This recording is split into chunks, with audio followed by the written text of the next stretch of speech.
Hey guys, it is Tuesday. Welcome to Drinks After Dark. I said drinks after dark and it's drinks the day after. But it is after dark, so both apply. I hope everybody is having a good Tuesday. We have a lot to discuss as soon as everyone enters the room. So I guess I could start on GH since we really don't watch GH, and I think I'm the only one who does. Stefan, are you watching GH these days? I should probably get some GH people to come in at some point. That would be probably the best thing. I think people forgot that we changed out tonight. Hey, Amaya! Drinks After Dark. I might have to change it. Once upon a time, there was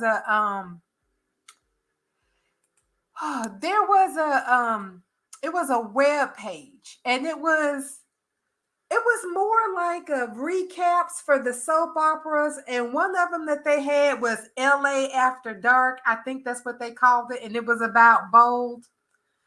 No more GH till spring the kiss. Well, honey, somebody put a razor on Spencer's commissary card because he didn't shave, so he might be getting ready for something at some point.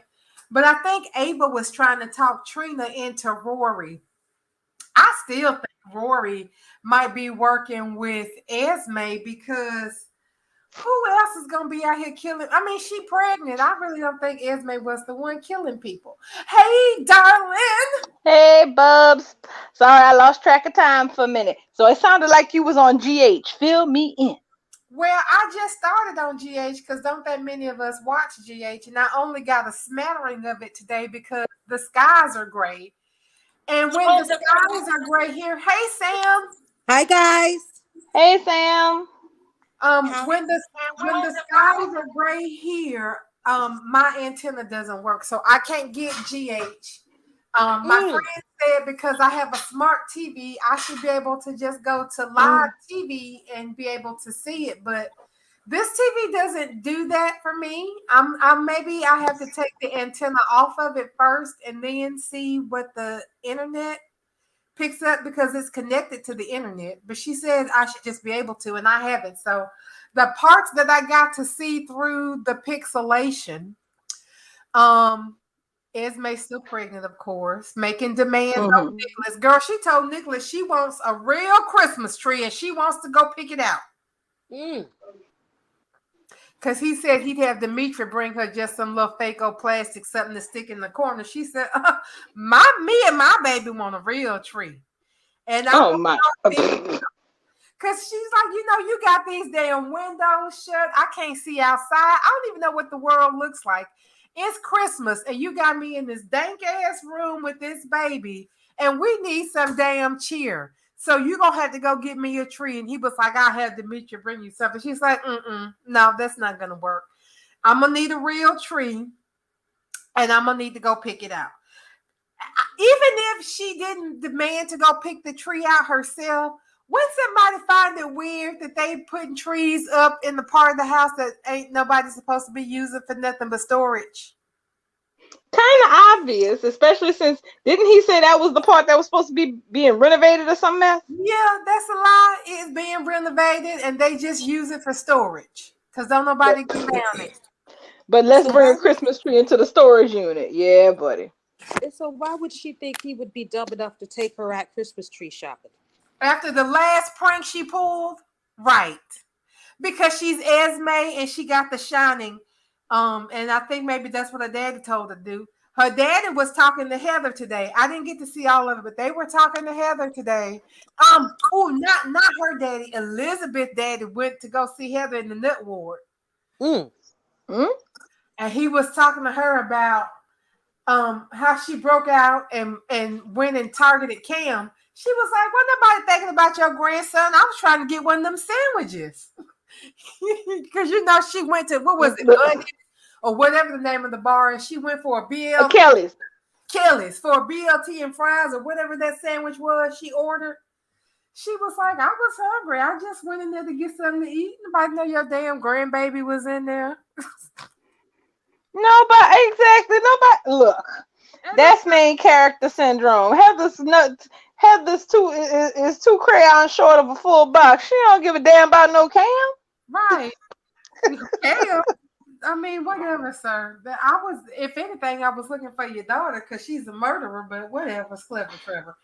That was fun. And then Ava, like I was saying, is trying to talk Trina into maybe exploring her feelings for Rory or something because he's a good guy. He's not in jail. He reciprocates her feelings, blah, blah, blah, blah, blah. Oh my goodness. And Look, that was all I got of them. And Spencer shaved because his face is clean now and don't look like he's a struggle leprechaun no more. Oh, I like both well, looks on Nicholas. You like that little girl? I did. I liked it because at first I thought it was ridiculous. He looked like some damn Caribbean pirate, but it grew on me. Hands grow on you, but you hate Matt. I do. I'm tired of Matt's. Matt's face is too damn handsome to be hidden under all that fur. Matt has beautiful dimples. He has a nice square chin with a dimple in his fucking chin. Matt's supposed to show all his fucking face. Period. But he looks 12 when he show like when he does should be. that. Henry It's a looks blessing. older than him when he shaves, girl. We can't have him Matt, older That's than a that. I'm blessing. not gonna lie. Matt reminds me of my younger brother. He has the same issue.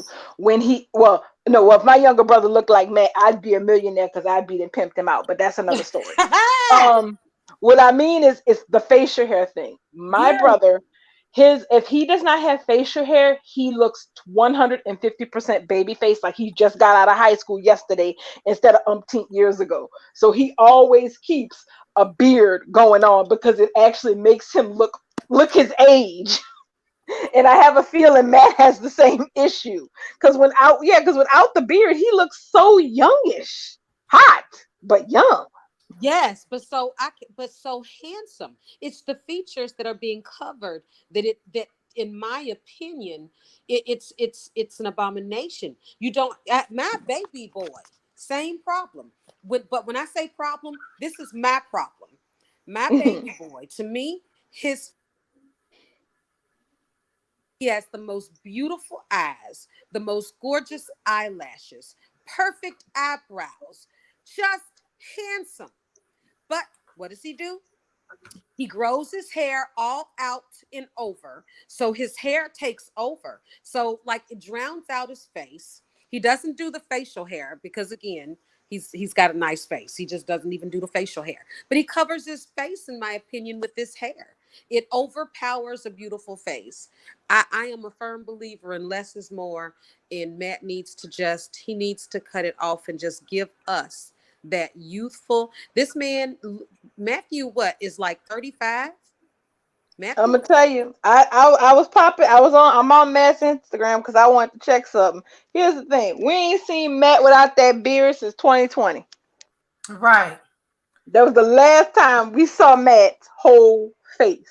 that's right. Even It was for a early moment. 2020, like February or March. And yeah, I mean, he looks fantastic, but we deserve to see all that the way God intended, with the Mm-mm, youthfulness and all. mm-mm, Sometimes mm-mm. He was I going need to it. grow hair on his face, and that's what he's doing. Let Yeah, that he man. looks good. I mean, I'm We not just gonna have complaining to if be Matt. grateful for Tana having a clean shaven face. Because Right, exactly. because right now, because at this point, it seemed like all of the youthful leads of the fashion soap, with the exception of Tana, they didn't all look towards facial hair. Because Scott Clifton got facial hair, Matt Zende got doesn't have facial facial hair. hair. Oh no, he don't never need no facial hair. He looks smooth as buttercream, and he need to stay like that. Exactly. And that's another thing about him. I want him to go back to the fade. I mean the deacon, where he had very low hair all over. That's where I want him to go. That's where I want Delon Metz to go for Zende. So I can see all that beautiful face. You Delon They has know such a what? beautiful face. I wouldn't be mad if he grew a beard too. No, he probably I would wouldn't not even be. grow a beard. But he probably gonna have to cares. grow a man beard. He gonna have to go for a full, for real, like a LeBron James man beard. He gonna have to come correct because his little skinny self, and he out here growing one of them struggle beards like Spencer did. Like He's you not even glue thin.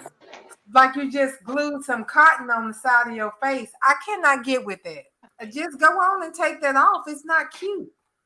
Yeah. That's why I'm sure that's why Spencer shaved because like I said, you said it was like little fuzz growing on the side. It was a mess at first, but it grew on me. I think because I just love the actor so much. He brings it in every freaking scene.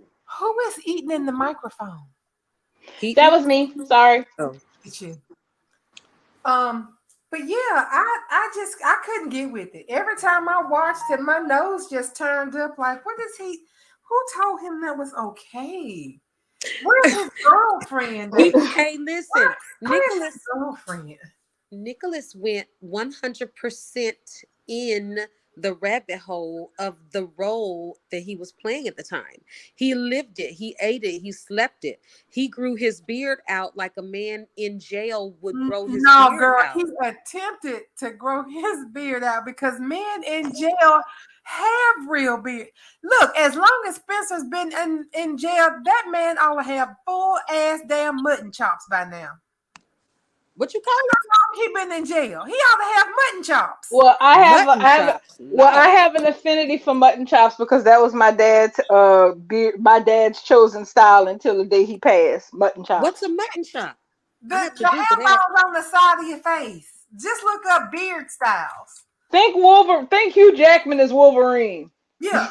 He could have had mutton chops. He could have had a Van Dyke. He could have had anything. Anything. I would have been okay with anything. He could have had a French fork. He could have had a Balbo.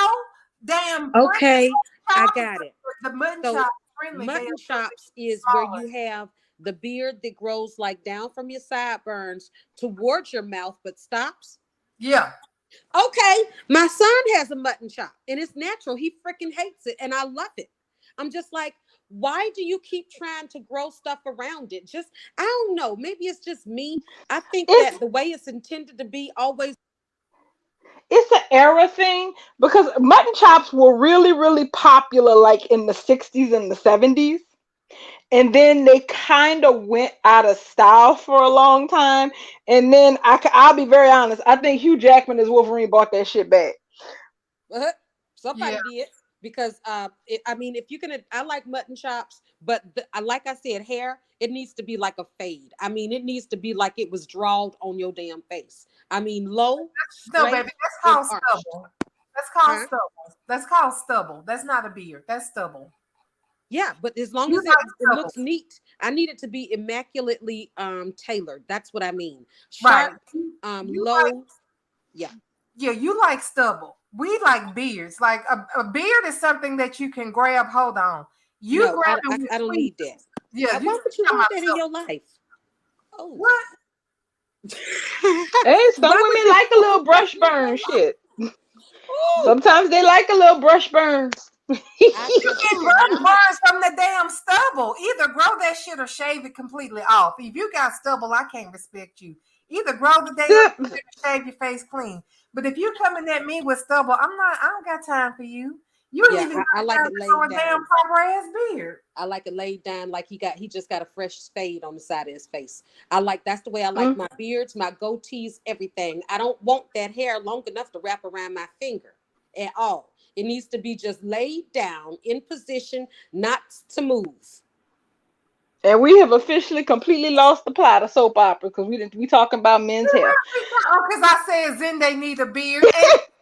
Zende needs no beard. That's not baby. I think he need a damn beard. Zende is handsome.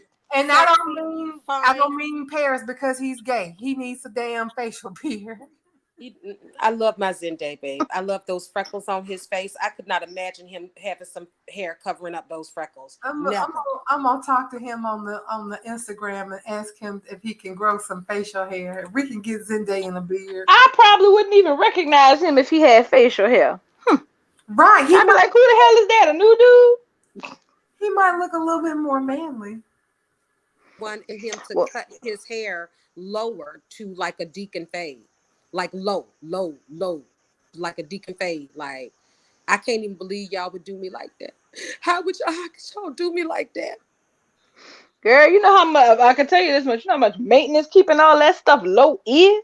It is a lot of work and it costs a lot of money and a couple of trips to the barber shop to be taped up in a couple of weeks. But if you gonna have hair, I mean, it's like an accessory. It's like us. If we gonna have long hair, what do we have to do?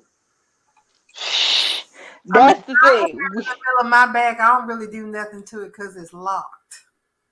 But you still have to go to the loctress and get it locked and taped and tightened up, right? Every 6 weeks. Correct. And you still have to wash it. You still have to get it trimmed. You still No, have to ma'am, get it I don't styled trim. if you want These to are locks. updo. I don't trim my locks. Who Oh, trims okay. that But you, lock? I don't know. I never had them, so I have no clue. But you got to go to the stylist if you want it styled, like in an updo, No, put in some type of braids or whatever. no, I'm capable of doing that myself, sis. That's why my hair is locked. Low maintenance. Oh, so you know, if I had locks, I would be finding somebody to do the locks and to also style it in a way, because I wouldn't. I just, that's how come I don't do locks, because I could not live with the permanency of it. I would be looking for a change quickly, because I don't know. Maybe it's just me. I just feel like I can't be trapped into anything permanent that I can't get out of. You sound like one of my friends who gets braids and she keeps them the bare minimum because she's like, I can't stand my hair being like this too long. I'm like, Right. girl, what you spend all that money getting that in your damn hair for? Okay, whatever. I ain't Not gotta too pay long. for That's the it. thing. Not I, too long. I don't think I could live any other way than lock. Like I mean, I remember life before I got locked. I could never go back to that. I bless everybody that wants to be in their head every day like that, but I don't never have to worry about the rain or weather or the wind or shit whipping through my hair. Um, yeah, I do a deep cleanse every 6 months. I wash it probably every 2 to 3 weeks. And that's it. If I want to style it, I will throw some rollers in it, those perm rollers. We talking about hair again. We supposed to be talking about the I know. We need to get back to the back stuff. to the shows. We can go on Back to and move on to Young and the Restless or Days, because that's all I had to talk about GH, because I didn't get a whole lot of it. well, we could do either. Young and the Restless was interesting because we did get some information on a few fronts that I was looking for. But also, Days was interesting because unofficially, it sounds like Johnny and Jingwin are dating, even if they're not dating, because that's their cover story. Yeah. And I love it. I said, "Ooh, they gonna end up dating because they fake dating. Everybody that fake dates end up real dating." It's a soap trope, one that I love because Who fake they? Johnny and Jingwin and Wendy. Oh, we went to Days. I thought we went to skip the Y&R. Oh no, we can do Y&R first if y'all want to. Let's Yeah, go we ahead. Let's can. skip the Days, because yes, it is adorable, isn't it? It is. Now this is what I just want to interject. Just this, and I want you to finish and take over, darling. Okay. I'm glad you started with Johnny and Wendy, because I just love how pure this young friendship is turning into more. I'm not even gonna call it romance, just more. Go ahead and carry on. Okay, so Y&R was interesting because we got confirmation of a few pieces of information across a couple of different stories.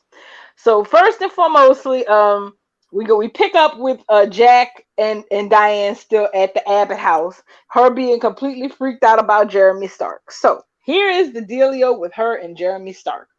Apparently, and we touched on this yesterday, Diane knows that he wouldn't be there just for get some payback just because she sent his ass up the river.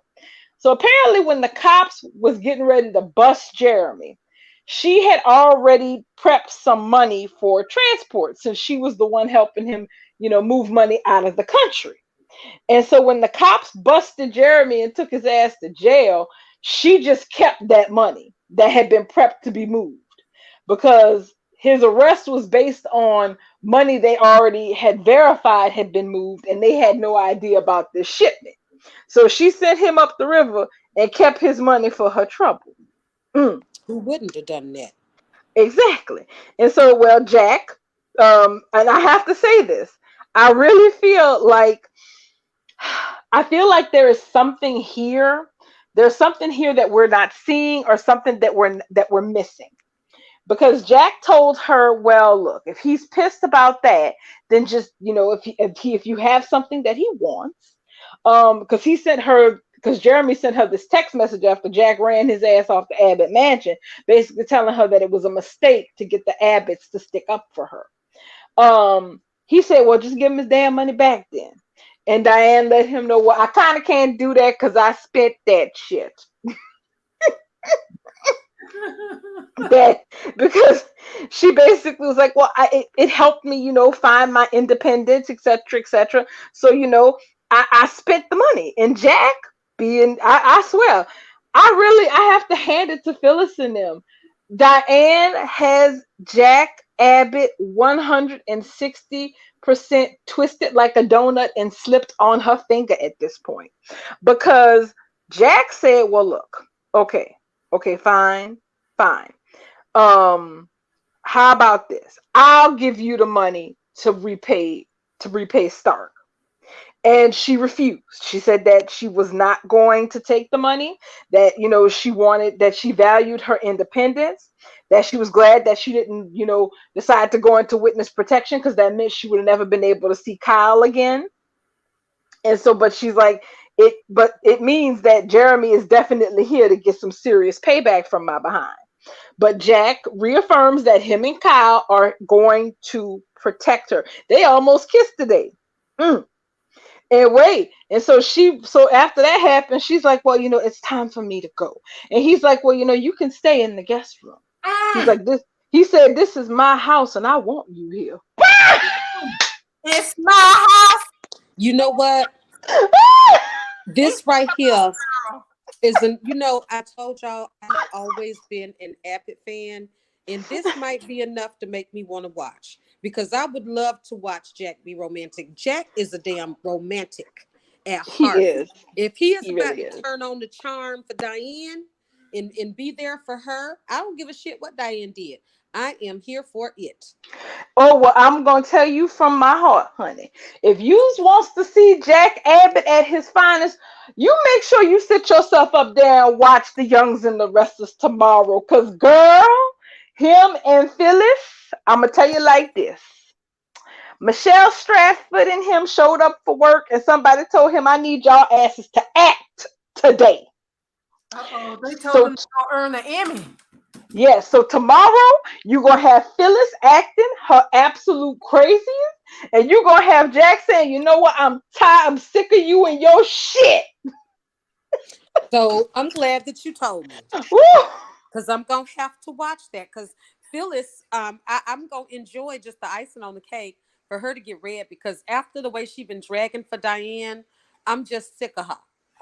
Oh, she gets drugged for filth, because the thing is, and it was so good, I had to go back and watch it, like the clips, like at least 3 times. Bless our Canadian friends like Sharon, bless her heart, because Jack basically, because here's the thing with Phyllis is not out and out lying right now, because she's pulling the old 1-2 trick of when somebody accuses you of some shit that you know very well that you did, instead of you saying, no, I didn't do that, she just starts acting all outraged and artfully dodges the question by saying, how could you possibly think I would do that? Except I'm sick of being treated like the villain. I'm the one who's always doing something wrong. But she never actually says, no, I didn't do it. Yeah, and Jack is stupid in some ways, but Jack isn't that stupid. So he catches on to that tomorrow. So they have a whole damn blowout in the Jabot office. Girl, your boy sat up there and told her Marchetti is a subsidiary of Jabot, and I am Jabot. Oh, wow. Oh, really? I'm gonna be tweeting my ass off about that tomorrow, because I'm gonna be like, And here's the thing: at this point, I think that there's like about a 25% chance that Diane is into something. I don't know what, Now, my instinct is not saying that that this is fully a scheme between her and Jeremy, because it's obviously not between her and Tucker, because we've seen them in private conversations and they are not on the same page with each other. But there's something else in this somewhere that I can't quite put my finger on, that Diane is not being honest about. I agree with that. Do I think that she's fully working with Tucker? No. And it also doesn't look like Jeremy Stark is working with Tucker. So there are a couple of people who are working with somebody and we don't know who they are. And Well, I really Daniel do is think working with somebody. he is. Yes, that was the next thing I want to talk about. That cute conversation between Daniel and Lily at society. So Lily was supposed to be burning the midnight oil because everybody done quit on her ass. And Billy is all being Captain Save a Ho and Mm. everything else. And Devon, he has all his own issues going on. So she's basically doing most of the work herself. So her and Daniel run into each other and they end up just, going to get dinner. And of course, the biggest thing that was most obvious about that was Lily was so relaxed the whole time she was with Daniel. Kikiing, smiling, reminiscing. And that's the biggest thing that's a problem, because you notice that between her and Billy, she is so miserable with her and Billy being together. Absolutely miserable. Like there's no happiness, there's no smiles, there's no nothing. It's just like, I'm here with your ass again and we on some more bullshit. So And they decide. Hmm? she picked him. Yes, she did. And so Daniel is really trying to get is really up on this whole game idea and this platform idea, and he's really trying to get Lily on board about it. And so they chat. He talks about Lucy, and he asks her about the twins, and she telling him how good they doing at college. I will still never understand the time space continuum that they did to give Lily two children who are college age by now. I will never understand it. Child, Her and kid, two children that are older than damn Faith Newman, who was born first. I don't get it either. girl, I don't know. I don't know, because when they was having that whole conversation, and I think Stefan commented on it too on Twitter, I was like, "What the hell you mean? What the hell? What the hell you mean? Your churn is?" But here's the thing: Daniel and Lily still got that chemistry. It's still there. Sometimes you have to wonder when an old couple who hasn't really been on screen together in years, if they still got that spark. Well, I can report that Daniel and Lily still got the spark. So Billy's days are freaking numbered. Thank goodness. Is Now, Daniel working with Jeremy Stark? that's what the rumor is, because he's working with somebody. Because here's the thing, he is really, really eager to get on at Chancellor Winners for Lily and for the company to go in on this whole game design and in this platform that he wants to do for Chancellor Winners. He's really, really gung-ho on it, and he really was today. And not that I'm poo-pooing anybody's eagerness to do something, but it feels like there's something else behind it. And we already know Tucker has more aces up his sleeve than he's letting on. Somebody is working with Tucker who we do not know their identity yet. The same somebody who he called um when he was like saying it's time for us to move to the next phase. The same somebody who texted him and told him that Jeremy Stark was in town, because we learned that it's not Jeremy Stark. Jeremy Stark and Tucker are not working together on this, whatever the hell this is. Okay, so that's confirmed. Yes, so something is definitely going on there. And Lily asked Daniel about Heather, because keep in mind when he left to go raise Lucy, and Heather was with him. And Heather's So probably old enough to be his damn mama, if we tell the truth, because that's Paul's daughter. Right. That's Paul's exactly. daughter. Exactly. I really, but Young and the Restless is funny like that. They have this time. It's like they keep this time machine in the back. Like, I know Sorosing is, soap opera rapid aging syndrome. What is it when you do it when you go backwards? What do you call it when they de-age people? Baby Beth Buttons, Baby Beth Benjamin Button. Baby Beth Benjamin Button is the de-aging disease. Benjamin Button Beth disease. Benjamin Button Beth disease. Benjamin Button death disease. Oh my goodness! Because Y&R and Days are like the only two soaps I think of off the top of my head that do that regularly. Like they basically de-aged Victoria they de-aged Victoria and Phyllis enough and aged Billy up enough for him to be mixed up with all of them, and also for him to be mixed up with Lily. When I think about Billy and his actual age, I'm like, you just knocking it out with everybody who's below Nikki Newman's age group and who's above Faith Newman's age group, and it's a really odd place for you to be, sir. Considering how old I think you are. He was even with Summer. It, exactly. So I'm like, damn. When Lily asked about Heather, when I say he dodged, he basically just point blank said, I'd rather not talk about her. I'm like, oh, and so it was They like, are oh, not full of that. They should have some sort of explanation. there is, but Lily didn't want to push, We not and gonna when he's no, we never gonna get that. But so I, Yeah, but I because you think would we go get can. it. That was the time. Exactly, but I will go ahead and jump in with everybody else on Soap Twitter and just say the assumption is whatever happened, their asses ain't together no more. Yeah, So he is lazy. but she wait, Unless she's showing did, up, right? unless she come up later. Now, if what's her Sam, you just cut out on us. I don't know what happened. I oh think they yes, I'm my bad. uh oh, her Am I battery. back? Did I make it back, guys? Yep. yeah, you're back. Oh yes, yes. Now, if she is to show up later, like Mia Rosales showed up after her brothers. After Lola and her family, then that would be something. So if she shows up with the backstory, that would be worth something because she has his daughter, right? That's Yeah. what I was thinking. They can't be too Hmm. broken up if he still got the baby. Right, because Sheila's that's grandbaby. right. That is his daughter, not hers. Right. That's what I'm So saying. why would he leave her and act like she's nobody and she's got his daughter? Right. So Honestly, she I must think be Josh showing up with Lucy. potentially. Also, I think Josh Griffin probably had lunch with Belle, and you know how he do about off-screen breakups.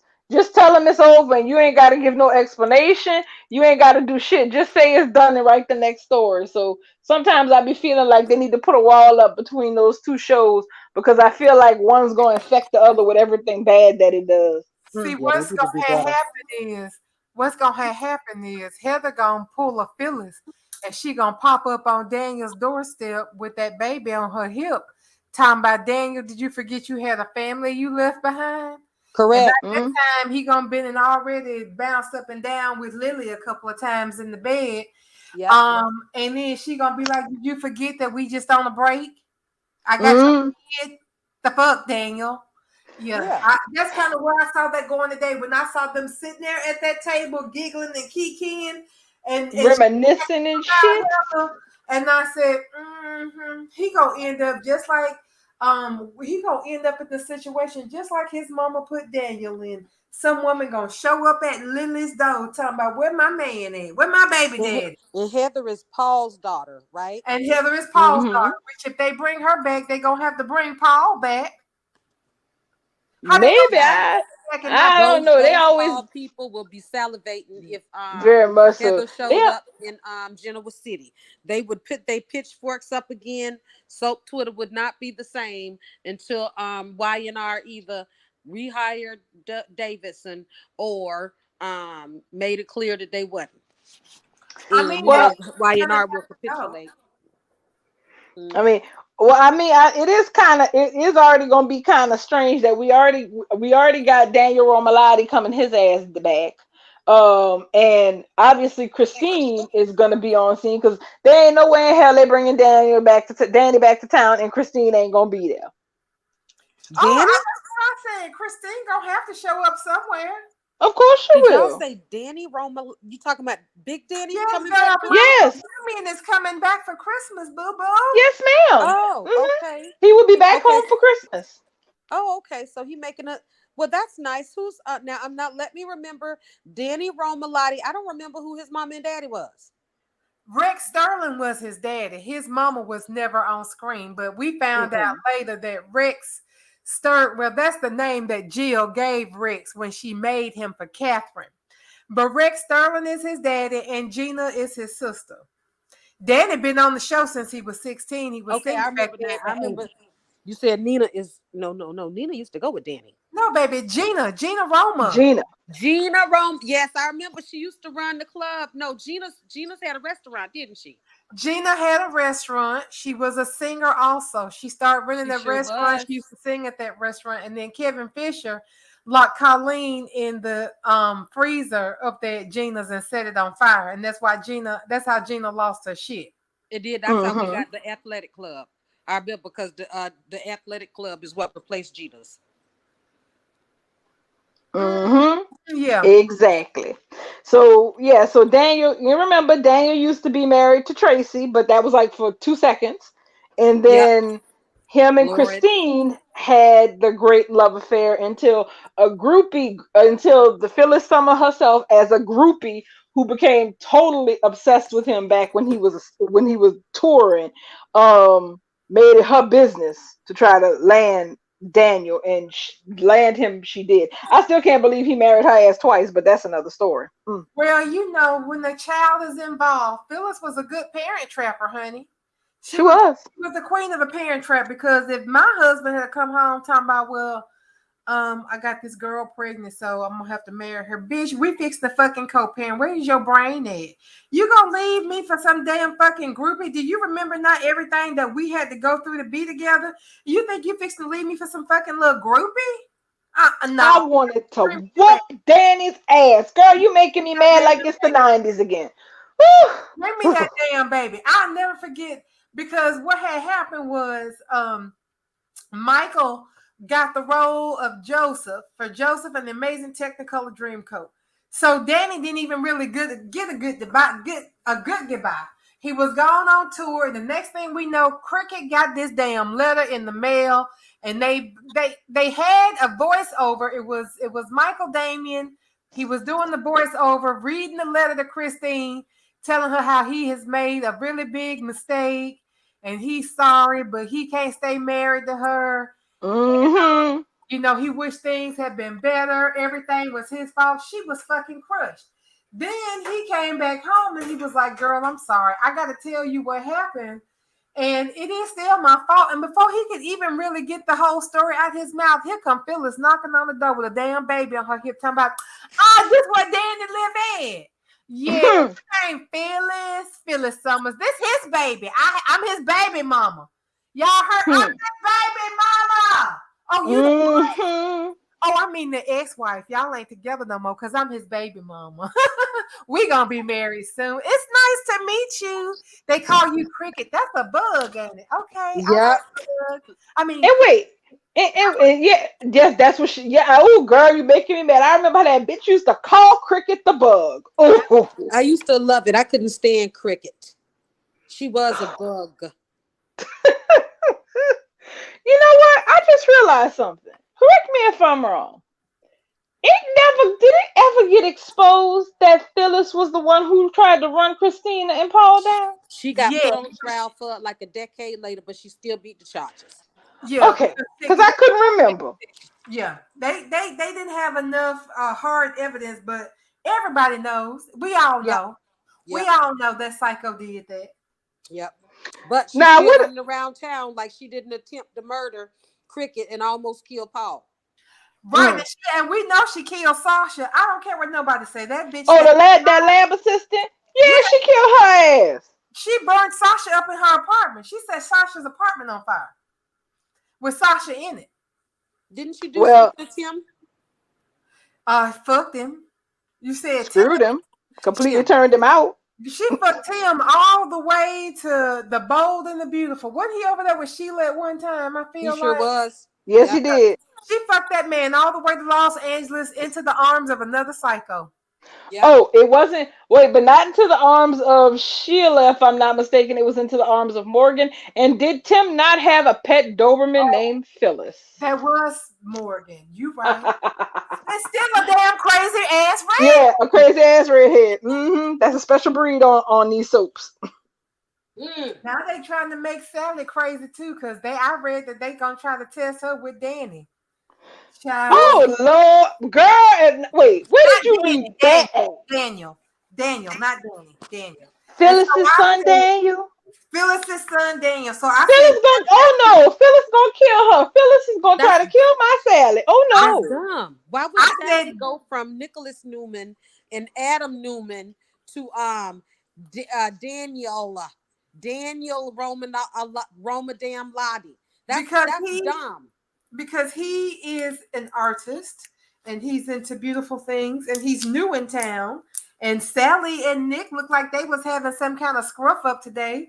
And she done with Adam. So what the fuck else is it for her to do except for over here and shake Phyllis? I want Phyllis to be shooken hard when Daniel brings Sally to the table. Mama, I'm gonna be a baby daddy. I was screaming. Phyllis will pull a damn knife on Sally and try to kill her. That's how psychotic she has been this year.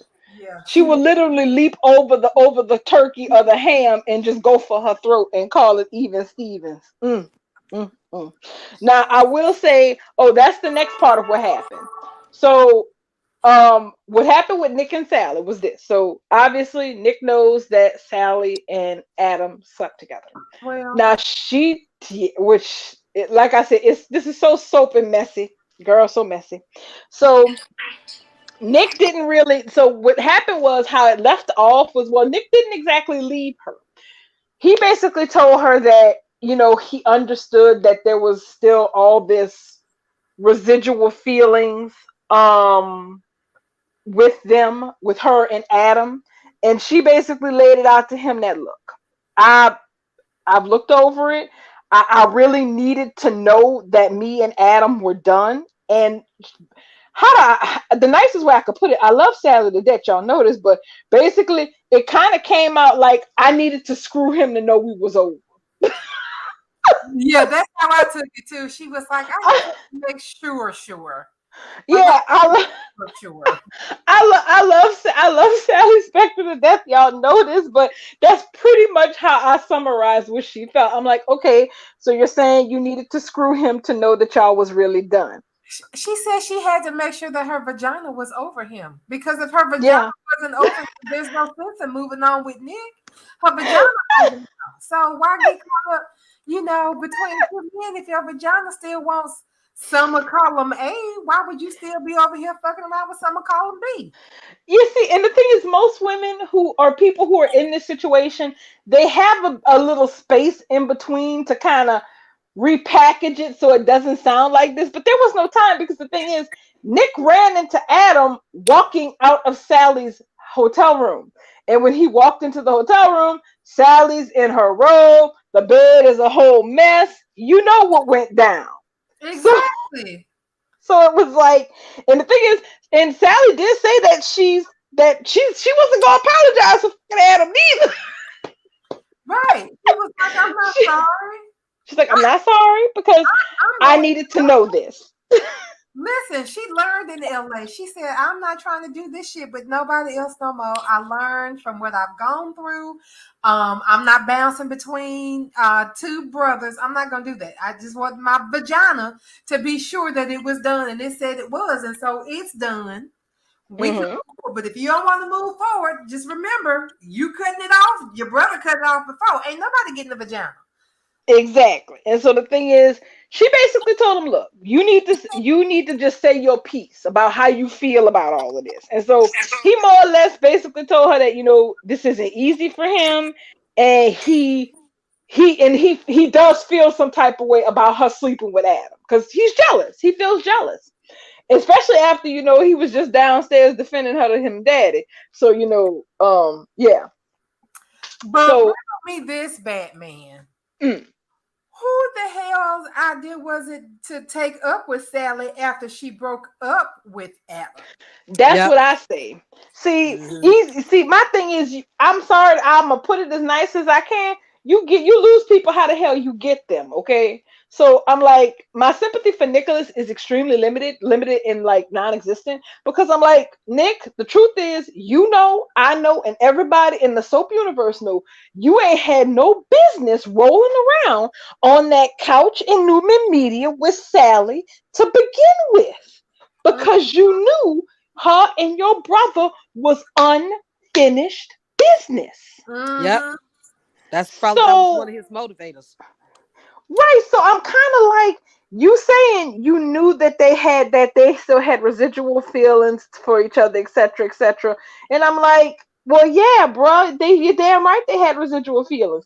And just like she fell into bed with you, she fell into bed with your brother, because all of y'all are messy and nobody's story is done. Now, based on what Sally and Adam said to each other yesterday, though, they both accept that it's over. This isn't a case of, and it was a poignant goodbye. It was sad. And she basically told Adam, we both got to let each other go so we can move on and find the happiness that we deserve. And she Right. told him, you and some lucky woman are going to make it. It's just not going to be me. So I'll Child. be honest, I don't believe that. I do not think that Adam and Sally are really done permanently. I think they're done for now.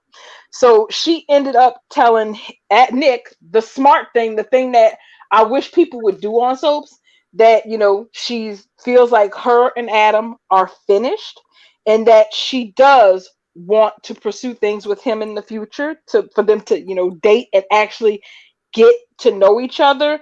But she told him, you need to go think things through for yourself. And so that's how they left it. So Sally ain't with no goddamn body right now.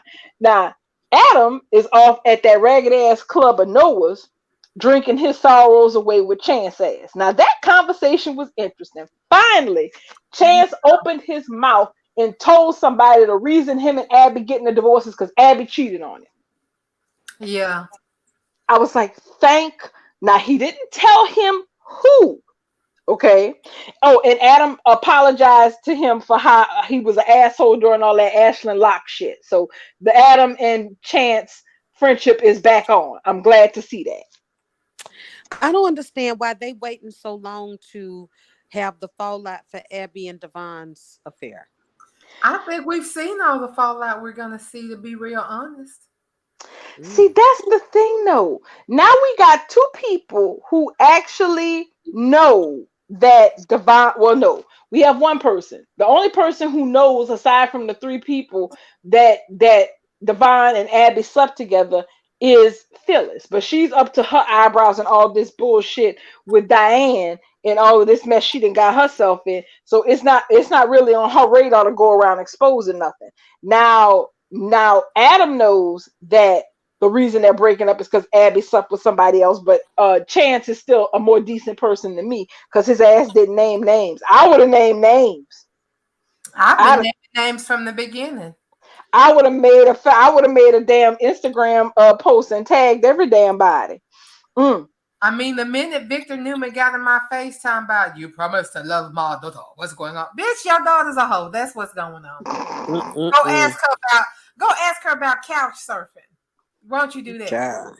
Why don't you go ask her about cleaning couches? And So don't they come at our house. Go ask her. So they sat there in that ragged ass club commiserating about their failed relationships. Adam's telling him that, he has to accept that him and Sally are over for good. And Chance is saying that, him and Abby, their marriage did not work out, etc., etc. And Adam was kind of like, well, goddamn, Chance, if you can't make a marriage work, I ain't gonna never find no damn body. Right. He was like, man, I guess it ain't no hope. Yeah, it's kind of like when you found out Jay-Z was screwing around on Beyonce, you were like, well, shit. What? There's Well, no hope for the rest of us. exactly. Mhm. So And I think the last part of today, and I guess it was the part I was the least interested in, was this shit with Nick and Chelsea chilling. So here's the thing. Girl, I was shocked. I'm ready to be. Here's the thing. I need somebody. If they're not gonna bring Drusilla back from the grave, can somebody ship Lily a Ouija board? Because she's got to get. Even if Daniel is knee deep into some shit with Tucker, I don't care at this point, because Billy Abbott is making my ass hurt every time he opens his mouth. So despite everything that he said to Lily and that Lily said to him, he took his ass over to Chelsea's, okay, for the nth damn time. And he basically wanted to know, what was up, okay? Because they were supposed to have like a movie night or some stuff or some crap. And so he kind of just popped up. They didn't have like a plan. And so they end up watching the movie, but they have a chat first, okay, where he basically says he feels like she's been dodging him, and that, if she's feeling some type of way, to be honest with him about it. And she basically tells him what happened with that conversation she had with him the day before, where she where she feels like she's been leaning on him too much, and that, she needs to make use of all the people in her life who are there for her, Adam, Sharon, her therapist, and that it's not just all, and that Billy has his own life and his own issues to deal with, and that it's not fair to monopolize his time, etc., etc. She set her ass up the same way Jada set up Nicole, and I was here for it. Ma'am, yes. Wait a minute, but what changed your mind about all this? Because the other day you was not like this, and she was like, "Well, I talked to Lily, and she said that I need to leave you the fuck alone because you got a life." And she's absolutely right. I got all these people that I can be leaning on. I don't need to be leaning on you. So I told her that I would just ignore your ass when you tried to call me, but lo and behold, he showed up on my doorstep. I couldn't ignore that. So, but I was just, Lily had some good advice. I sat there screaming. I was like, if this ain't Jada talking to Eric about that abortion. And the whole look on Billy's face when she said that about what Lily said. And yes, that's another reason to watch tomorrow, because yes, Lily and Billy do meet up at at Crimson Lights. They meet up at Crimson Lights, and Daniel sees Sharon, which Daniel and Sharon seeing each other always makes me feel kind of bittersweet, because I think about Cassie. And because she didn't even realize he was back in town, and so they have that conversation at Crimson Lights, and Billy is just basically gonna boss up on Lily and be like, "Well, I can't believe you would say something like that to a woman as vulnerable as Chelsea right now," and Lily just looking at him dead eyed like, "Bitch, what?" But he act like he don't know who Lily is. She's always been passive aggressive.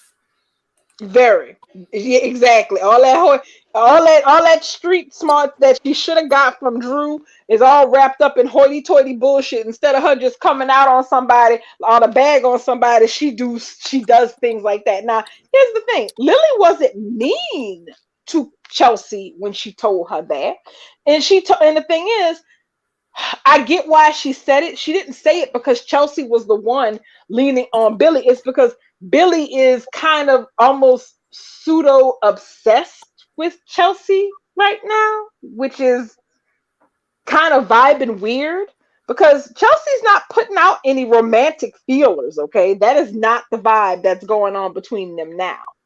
But it's like that thing where you see two people hang out and you feel like one of them is desperately clinging to the other one. Well, the person who's clinging here isn't the chick who was just on a 72-hour hold. It's Billy. So yeah, so I'm ready for Lily and Billy to blow up, because Daniel is waiting in the wings and not so discreetly making it sound like his ass is unattached. Daniel also told Lily, I still can't believe you with Billy Abbott ass. He's like, I just of all people, he basically was like, I can't believe that's who you with. That's who you with? Like, really, that's who you with? Mm-mm-mm. Shameful. That guy. Yep, that guy. That guy. So yeah, so it's the I'm trying to see. I think they might make it till Christmas, but if Lily and Billy make it too far past New Year's, I will be damn dipped and died. Mm. Okay.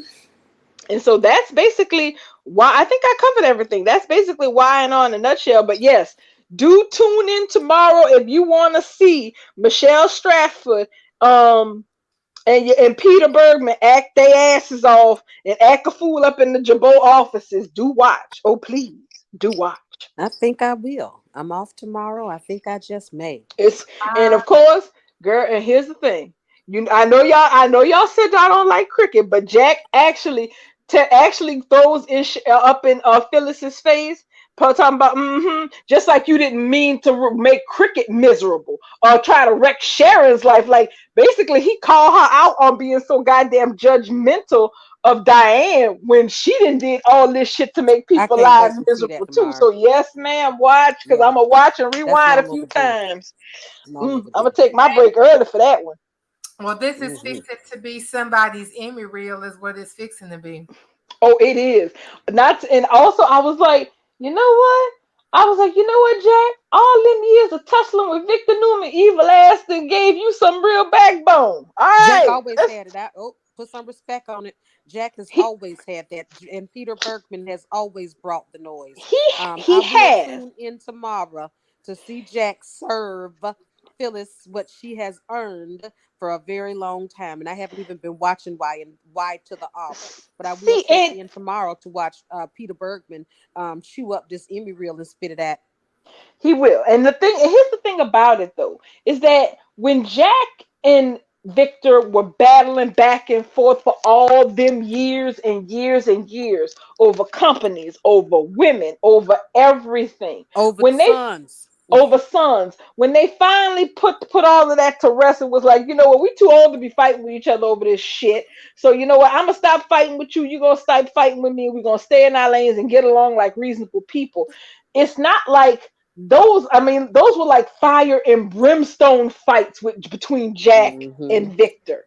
And Yep. so seeing Peter Bergman really go at it with him and Phyllis over this mess with Diane, I was like, that's that old fire.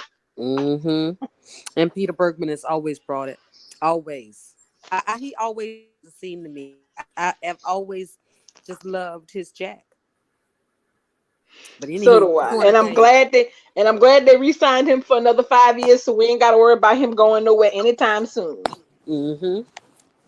And that's it for the Y and R, and we can diddy bop on over to Days of Our The days of Lives. our lives. Yes. I just want to say, y'all, that I really wished I could have met Mimo Banks. Mm. Because Serving people that green shit. Mimo Banks had 4 kids. Not Susan. The green stuff was Susan's mixture. The recipe came from Mima. But the recipe came from Mimo. Yeah, that's right. So I want to meet Mimo Banks because that was Susan's mama, Yep. right? Mimo Banks Mm-hmm. had 4 kids that all looked the same and was all different levels of crazy. Sister Mary Moira, Susan, Penelope, and Thomas. Wait a minute. Kristen ain't hers? No, Kristen is not. Kristen is just so what? They just happen to look alike. They are not blood related. They're not blood related at all. Stefano needed somebody Double for to Kristen. double for Kristen because she was trying to trap John with the baby. I But remember that. But yeah, goddamn, I remember hearing about Mid it. But 90s, honey. Oof. Days was just I couldn't keep it off my TV for all of I almost failed the class for fooling around with Days of Our Lives during that story. that's when I mm, tell you that Eileen Davidson is the greatest of all times. There's nothing against what's her Stacey. name? Stacey Stacey Harris. Hannah. I Hmm. love her. She was awesome on The Young and the Restless. I wish she could have gone back because I would love to see Patty again, but um, she does a great job too as Susan and Kristen. But for me, ain't nobody Kristen Blake the way Eileen Davidson is Kristen Blake et al. Don't nobody do Susan the way Eileen do Susan. Don't nobody do Sister Mary Moore the way that Eileen is the fucking blueprint. Nothing against Stacey because I love her, but honey, my heart beats for Eileen when she put them teeth in her mouth and she pretends to be Susan Banks. My heart busts. I never saw Eileen's Kristen or Susan except for the It's like, Beyonce. Honey, it I almost get, killed her. That man, after she quit, because she was doing Young and the Restless at the same she's doing time. both of them. She was doing both shows She was at the doing same Days and Young and the Restless. and playing a total of 6 people. There would be times where there would be 5 people on the screen and it's just her. She said they nearly killed her. Ken Corday came and apologized to her because they was like, well, yeah, we knew what we was doing, but you was also trying to leave. So we wanted to get the most out of you that we could. So when I tell you they drained every drop out of that woman they could get, they did. They did. She was playing 5 people at the same damn time. Imagine being in the room by yourself, having a conversation with yourself as 5 different people and keeping that conversation up. That's what she did. And was also over there at the Young and the Restless being Ashley Abbott at the same damn time. Because here's the thing. Susan, so she was busy playing Kristen DeMero, she was playing Susan Banks, she was playing Mary Moore, and all of these are distinctly different people. Don't sound or look alike. Well, they look alike, but they don't sound alike. But you're right, they all got different personalities. That's 3. Exactly. And I think isn't there a fourth sister? Because aren't they all identical? Well, Penelope is the one that got killed. That died, right. Well, she got killed because they thought she was Susan. So, yes. So there was Penelope and Susan, Thomas, and Mary Moore. The 4 of them. 1 girl and 3 boys. Do you know how psychotic of a writer you have to be to script say, okay, it's fine to say, okay, someone has a double doppelganger. But he sat up here and basically made it where there was supposed to be 3 other women who looked identical to Kristen DeMero running around the canvas at the same time. Right. And one of them was a damn nun. Days was on some crazy shit. Mary Moria on Beyond Days. So yeah, EJ talking about his mom's hangover medication with Nicole in bed. So they didn't sleep together. It was just a, dream. That was one hell of a dream. I loved her little dream because she woke up and she was like, am I a pathetic a slut? Hopeless slut? I'm a hopeless slut. It was, and the way she laughed at herself, I was just like, oh my God, she is calling herself a hopeless slut. And then she woke up. Thank God. Because she was thinking like, shit, I just got all in my, you know how it is when you feel like, you didn't really bossed up and told somebody about making bullshit assumptions about you, and then here you come, well, it wasn't really bullshit after all. Damn it. That's how she was when she woke up and thought her and EJ had did the deed, and she just blacked out on it. I really enjoyed how she and EJ, even when she thought that they slept together or she wasn't sure, how she was comfortable enough to sit there with him and talk about the night before, talk about Susan in the concoction to get them over their hangover, and talk about Eric, and they can be like friends. I really enjoyed that friendship. I can see why people ship EJ. Part of it is that you have some people who they are exes. They have exes who are their exes, but they went through so much at one point that their relationship has fallen into this kind of ease where it's like it ain't no thing for a chicken wing. Marlena and Roman are like that with each other. Sammy and Lucas are like that with each other, and EJ and Nicole are like that with each other. And I'm good with EJ and Nicole being together. I actually like them. I quite enjoyed it myself. I really truly did. I can see why people ship Eric Mm-hmm. and I'm sorry, EJ and Nicole. I quite enjoyed it. I like how she laughed at herself with him, how he doesn't judge her for things like being a hopeless slut. He was like, "No, it's not you. You single." You know, I mean, Mm-hmm. I could see, and plus they are kind of the same. They both will cut a scheme in a minute. Now EJ is, well, I don't know. I can't say that EJ worse than her. I mean, she did kidnap. So I did like that. I really enjoyed it. And bringing up Susan and her mom was excellent. That was great. I did enjoy that. Now, I mean, because that's the thing. EJ and Nicole, their relationship kind of it happened. Basically, they slept together and she got pregnant. That's how their whole relationship started. This is back when before, it was like a known fact. At that point, Nicole was like, she knew she couldn't have children. So for her to just one off turn up pregnant was like, unbelievable. So they ended up getting together, but she miscarried that first baby. And then things was really messed up because he was still technically in love with Sammy while all this shit was going on. So yeah, a whole lot. Basically, they went through a whole lot of mess to be this comfortable with each other. They're like, how do I put it? They at this point, EJ and Nicole kind of remind me of people who almost used to be like how you would categorize high school sweethearts or like your earlier relationship where things did not work out for one reason or another. You both went off, married other people, had other loves, and then you find each other later in life and realize, we wasn't so bad after all. That's the kind of vibe they have.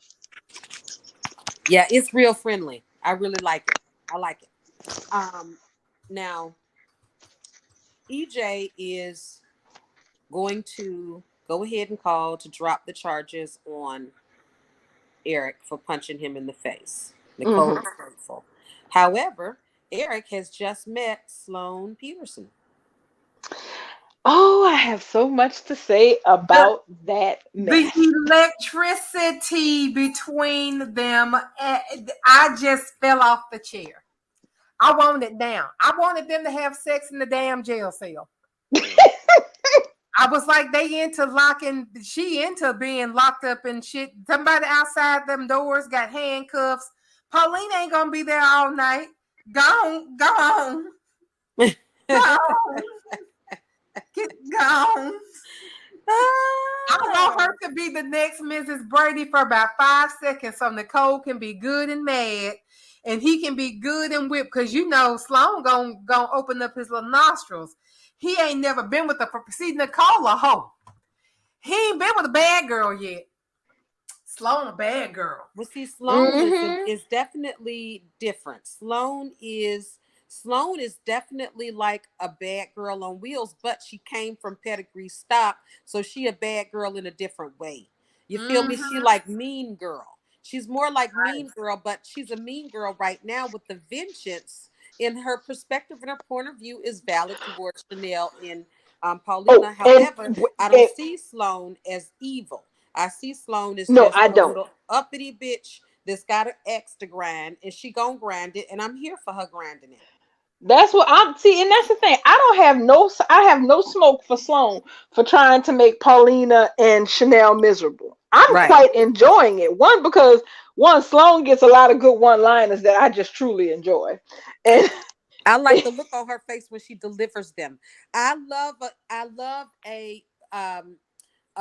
bitch that loves being a bitch. I mean, just own what you're doing and love doing it for me, please. And she loves it. exactly. Especially, and I was rolling when she was talking to Eric Tan about that bimbo lawyer Bell Brady. He like that's Two not no bit bimbo, bimbo. Too big bimbo. That's my sister. right?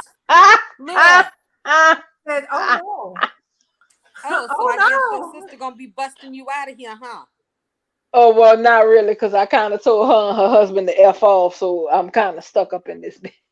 Well, if you need a lawyer, I'm available and you're cute, so. Mm. Clearly, because she definitely offered her services to Eric. Yes, she was offering plenty. services and a hint of something else, I was like, you know what, Eric, your ass is quite single right now. And things are not really looking too high in your life. So you know what, if you're going downward spiral, you might as well do it on your back. You Well, better she was jump looking at on him it. like, you were here for punching somebody in the face that deserve it. I came down here to punch somebody in the face that deserve it. Let me go ahead and get you up out of here. Exactly. Ooh, a hot boy in here on an assault charge. I could work with this. And now get this. Now Paulina over there in the cell across. Now you know she got Stephanie and Chad working hmm on her PR campaign with Alex. hmm To try to. Oh wait, did y'all catch what Paulina said to Sloan while she was I in there? sure did. What did we talk about that bastard ass professor and the There had potential to that be more he? than one female student he was sleeping with So over the that years. tells exactly. So that That's our me tells too. me that that is where we're going to go with this. That We we are knew it had to going. be more bigger because we don't care about Sloan's dead people that we never met. So we knew it had to be bigger than about her parents. So we're going into another social issue about the male power structure. hmm hmm I'm here for it. I'm here for it too because here's the thing. That is going to be part and parcel of how they, because first of all, nobody don't really go to jail long term in Salem. It just don't work like that. No. But that is going to be part and parcel how they get Chanel and Paulina out of this mess. They have Exactly. got to prove that what went down between her and that professor was part of a pattern of established behavior. Yep, And that's right. honestly, had Paulina been thinking of doing of thinking, long term instead of just trying to, get her daughter out of trouble, she would have been looking to expose that shit when all this stuff went down. It was a Yeah. different time. It was Yeah. a different time where girls weren't believed. They still ain't Mm-mm-mm. believe now. Sure Exactly. So ain't. So she it's a wouldn't have good lost social nothing. issue. Right. It's a perfect timing for this. Days of our Ron Carlivati and their team at this point have been constructing these social issue stories right at the appropriate time.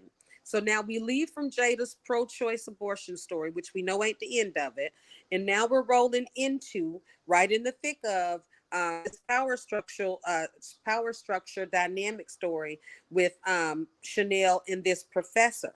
Um, I just feel like we are really going to be in for it on this. It's going to tie everybody in because while we're talking about Paulina and Chanel in this story, we got Alex and Stephanie and Chad working on it. And you know, Chad is going to be the one doubling back over to the Demira side to EJ and Stefan about what's going on in the campaign. You know, Chad is going to, yeah, this mess is going to involve everybody in the end, and I just can't wait for it. I see so much happening all at the same time. It's overwhelming. Exactly. And so that, because yeah, this is how, and that's what Days is good at. They're good of taking a story that looks like it's limited to a very specific portion of the canvas and turning it into a wraparound story that pulls other people in left and right. And Just that's like what's with Allie and Chanel, on also with Wendy in this whole situation. It all mhm. ties in what was his name? Little Johnny John. Now, what I'm waiting for on the Johnny and Wendy front is this. So they both tacitly agreed to keep quiet now. Okay. Now Mm-hmm. they both agreed to it. Johnny, obviously, he's not happy about the fact that Lee is going to benefit from it, but he's not trying to do his daddy like that. So he's willing to Mm-hmm. let that shit go. But the thing is, now to cover the truth about what they were doing in Jakarta, um, now he didn't have to sit up here and tell Gabby that he was off on a romantic getaway with Wendy. Wendy Mm-hmm. didn't have to sit up here and tell Allie Yep. that they were hooking up, but that she wanted to keep it on the DL because she know him and Chanel used to be married and whatnot, and so and Allie agreed to not say anything. So at some point, probably prior to the whole truth of what really happened in Jakarta coming out, that news of them being together is going to make it into the mainstream. Now, here's the thing: that whole threesome thing with Allie and Chanel and Alex is officially on ice because Alex got his nose so wide open for Stephanie, and Stephanie's giving him a chance that he ain't even thinking about that action over there Right now.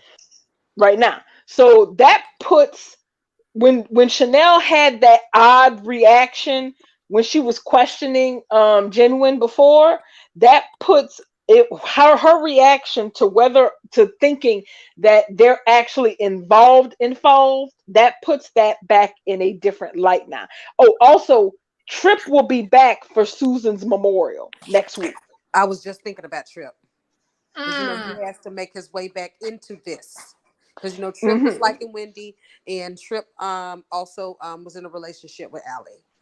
Exactly. And let's not let the fact that this whole you little, murder accusation slash cover up drama, we can't let that distract from the fact that Allie and Chanel had issues prior to this entire thing cropping up. And Which once was this right. whole Mm-hmm. yeah, and once this whole thing is resolved, with them not, with Chanel not going to prison and her mother also not going to prison, we're going to be back to square one with them because those issues still haven't been resolved. Mm-hmm. Yep. As a matter of fact, those issues is what created a threesome to begin with. And remember when I won't forget that when Alex volunteered to help out Stephanie with the PR campaign for Paulina's thing, that he wanted to help out Chanel, that she was a friend. I mean, I needed to stay messy with everybody. I need everybody to stay involved just like they are. All these doors that are opening, like Eric and Sloan. I mean, who would have ever thunk it? Oh, that was not on my bingo card because I didn't see nowhere where their story intersected, and I never in my life would have guessed for 2 seconds that they would have been that they would have had Allie, that they would have had Sloan show up in the same place as Eric, and for them to have this whole unexpected heart to heart of knowing too much about each other's business. Because the thing is, Eric basically knows Sloane's whole story now Mm-hmm. because of what he heard with her and Paulina arguing back and forth. Right. So, And he has no horse in the game. He could probably see both sides of it. It probably could mediate. and the thing is, Eric can. You know why? Because Eric is someone who is responsible for a person's death. He has that on his hands. He knows.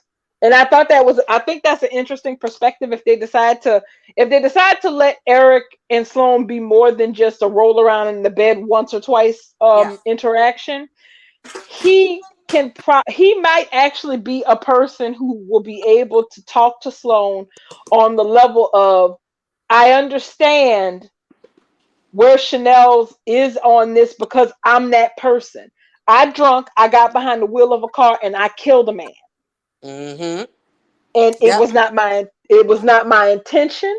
It was not purposeful in any circumstance, but it is something that I have to carry because he's gone and I know that that's my fault.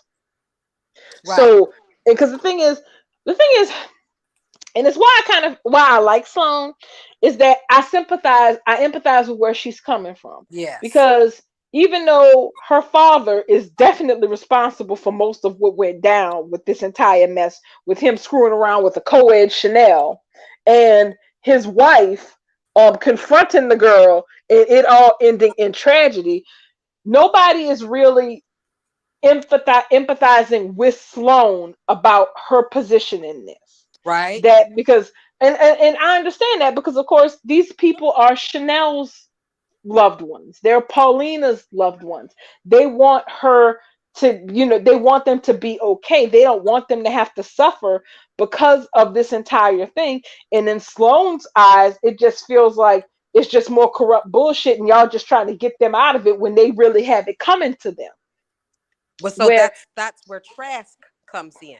Trask right. is that only voice that is basically saying, yes, we get that there's personal feelings involved, but the fact of the matter is laws were broken. And Sloan Right. has a right to seek justice in the matter of those crimes that were committed. Now, I'm right there with you. I agree that Sloan has a valid point of view. And that is one of the reasons why I like Sloan, because I can clearly see that she's not all bad. She just is trying to get justice right now. And I think that Right. Eric, it could definitely be a good force in her life. And if Eric becomes a good force in anyone's life, we can look forward to watching Nicole devolve and become more of a Oh, mess. there's already a spoiler next week about Nicole being disturbed about seeing Eric and Sloan together. So it's already Oh, coming. It's in the yes. pipe. Yes, because at this point, is she officially single? I think EJ was telling Eric it was none of his business. Nicole was standing by like EJ was right. Well, see, Like EJ was but you right. heard, but see, but that's the thing. That's the thing about Nicole that always pissed me off. But you see how she had drinker's remorse this morning.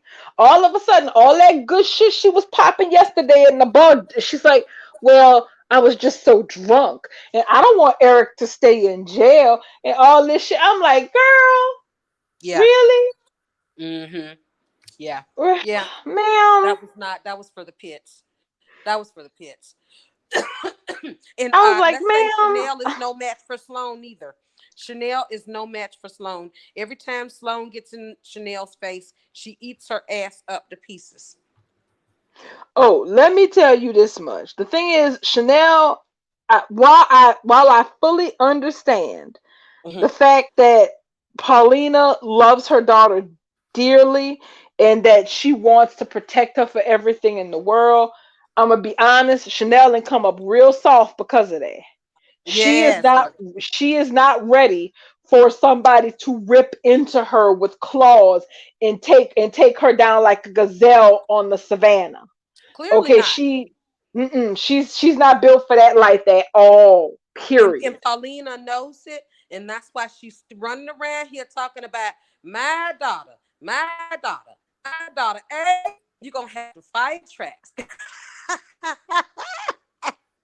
Hmm. Paulina knows that Chanel is just a babe in the woods, just a sheep waiting to be devoured. She don't even want Chanel in the same building when Sloan is in that building, child. A mess. I love it. I love all the messiness of It it. is. It I'm is. excited. Like I A love mess. everybody on this show. I absolutely love everybody on this show and all the mess that they are fixing to give us. Yes, because listen, And Leo it's and Sunny and Will. We know full well Will is going to be coming back to surprise Sunny and Leo for Christmas. Now let's see what Will walks into. That's going to be the question. I'll tell you this much. All I know, and not to be a paranoid type person, but I'm sorry. If I was calling my significant other to tell them I would not be home for Christmas, and another woman answered the phone, and I'm like, well, what the hell she doing there? I would be making plans to get my ass home. Hmm. Well, I'd just be like, that's what's going to happen. That's what's going to happen. He's going to surprise him and say, "Well, we've been distant, and I don't want that. And I decided to surprise you for Christmas. Surprise." Hmm. And the sad part is Leo ain't even trying to steal his man. Will just left the playing field wide open. All Leo is doing is trying to be friends. Yep, and trying to Listen, find a job and trying to get a free meal. listen. Will done left Sonny behind the same way Eric left Nicole behind. Yep. And Hmm. just like Eric came home and found Nicole riding EJ, that boy gonna come home and find Sonny and Leo together. I mean, how you just gonna leave your spouse? Why didn't he go with Will? That did not Because make he no said sense.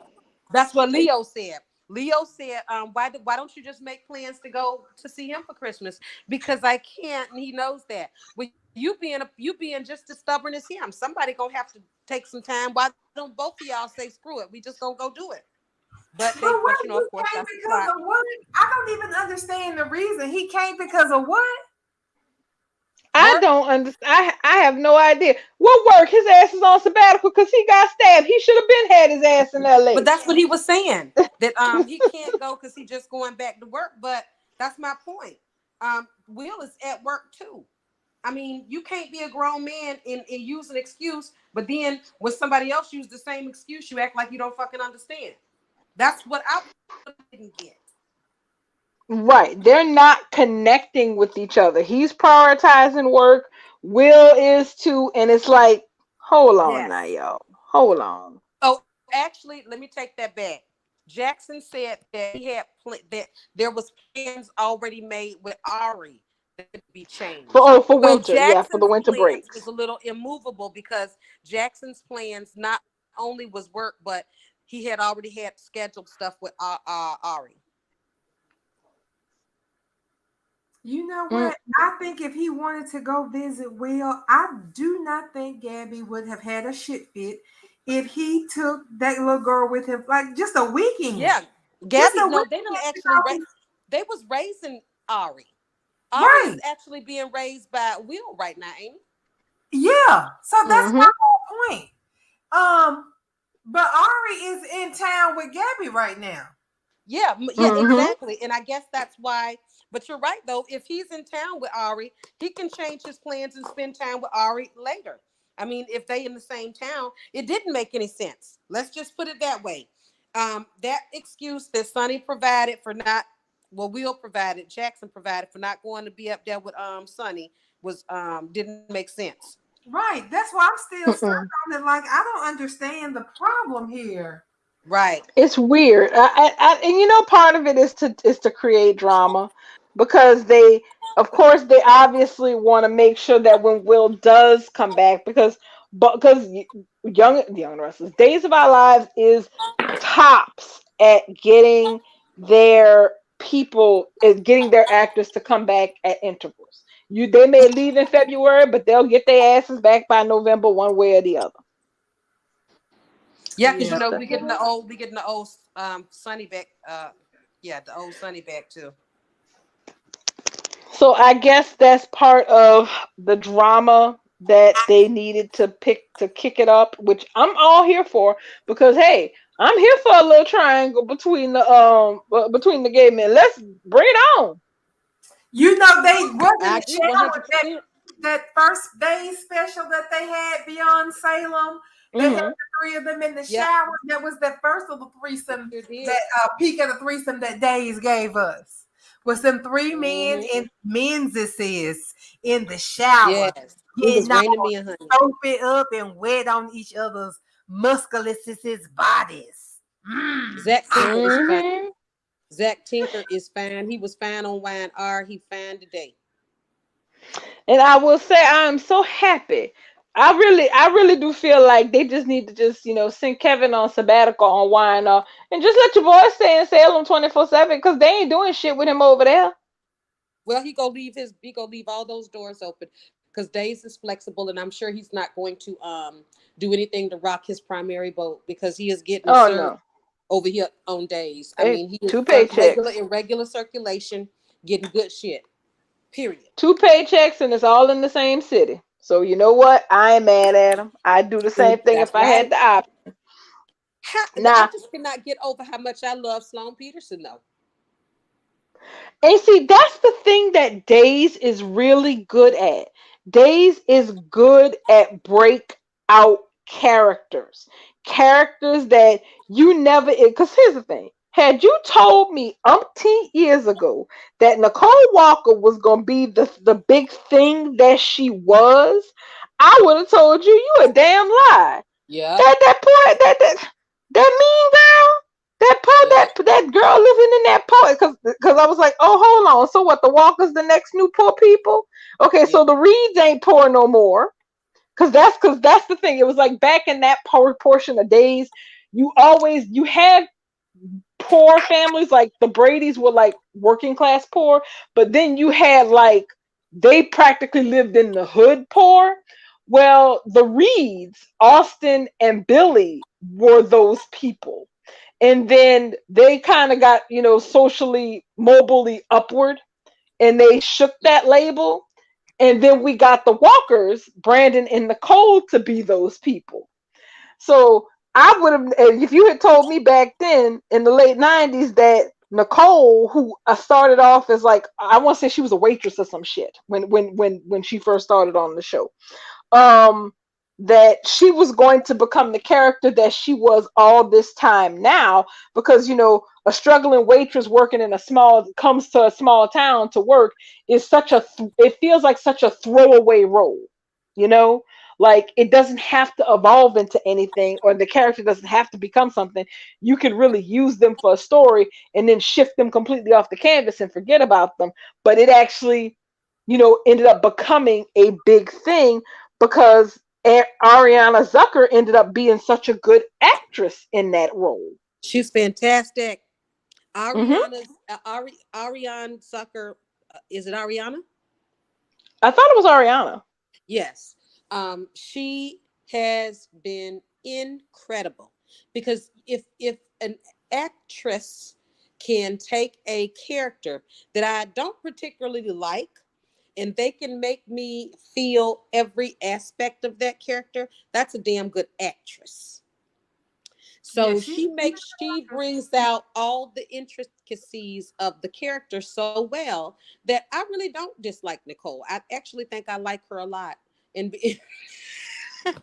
and it's so weird because I drag her a lot, but I actually think I like her a lot because of I Ariana. mean, and that's the thing. This is a show that, was always good for super couple gold. I mean, it's the home of John and Marlena, Bo and Hope, of Roman and Marlena, of all these solid of Steve and Caleb, all these solid, real big ticket couples that really became great things. Like to this day, I will never ever understand how I shipped Bo Brady with practically every woman he was with when Hope was dead. I liked him and Billy, but I liked him and Carly more. And then when it turned out that Hope wasn't dead, I was like, oh shit on all this. We got to get back to basics. right. So Mhm. they are really good at telling those type of stories and taking characters who you feel aren't really these huge characters um to become bigger things. Like case in point, when Kristen Blake first showed up on the show, look, all I knew was that she was Stefano's adoptive daughter. She was nothing like Stefano to say that she was raised by him. And her brother was nothing like Stefano. They were supposed to be this golden good brother and sister who, despite who their adoptive father was, they were these upright, good, kind, sweet people who were really at their core good people, like the people of Salem.